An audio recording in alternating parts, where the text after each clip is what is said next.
of Old Cone Road. So the setup of this one is, once again, we've got groups of about 2 or 3. Don't start looking. They're going to be at the hula hoops that are on the track. So you can see they're already on the perimeter. Okay, and then what we have in the middle, which is already there, we've got our cones. So once our friends at B, C, and D leave, they're going to keep their cones right there in that spot. Now, what's going to happen when the music starts? The very first person from each team is going to take their hula hoop and they're going to roll it towards any of these cones that are in the middle. Okay? Now, this is not an easy thing to do. It's not tossing a beanbag. It's not kicking a ball. It's kind of tricky. First thing you're going to do is you're going to take your weaker hand. For me, it's my left hand. I'm going to put it on the top. I'm going to take my stronger hand, the one that I write with, the one that I throw with.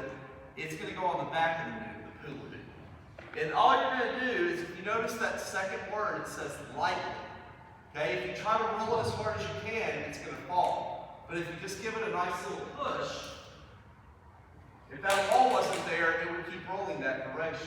But you can see just a light push like she's doing is going to send your hula hoop out towards the cone.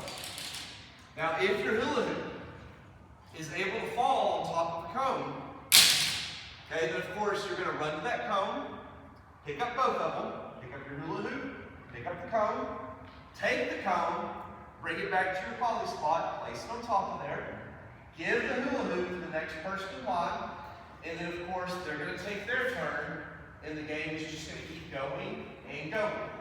And then after a few minutes, I'm going to stop the music, and of course the team that has the most cones in their poly spot is the what? They're the winner of the game. Okay? Now, rules of this game. As always, try to roll from behind the red line. Look where the hula hoops are. They're all on the red line. So try to keep your feet behind it when you roll. If the hoop does not land, now notice this boy, I actually like that he's chasing his hula hoop. I'm totally fine with that. What I also like is he's not touching his hula hoop. He's not purposely putting his foot on it so it lands on the cone. So that is a good example of not cheating right there. Okay, so try to follow it out, but if it doesn't land on a cone, okay, then you don't get to grab it. Okay, as always, don't be a what? Cheater. That's not fair to the kids that are doing it correctly, which I know we don't have cheaters in here, but just a reminder, okay? Try your best not to touch somebody else's hula hoop. That is going to be very hard to do.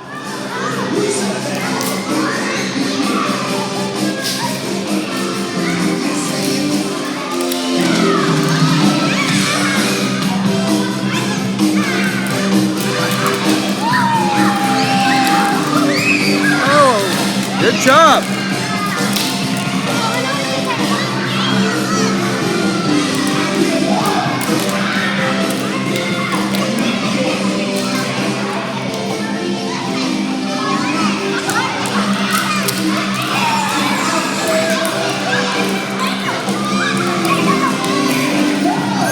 All right, 2 points. Good, boys.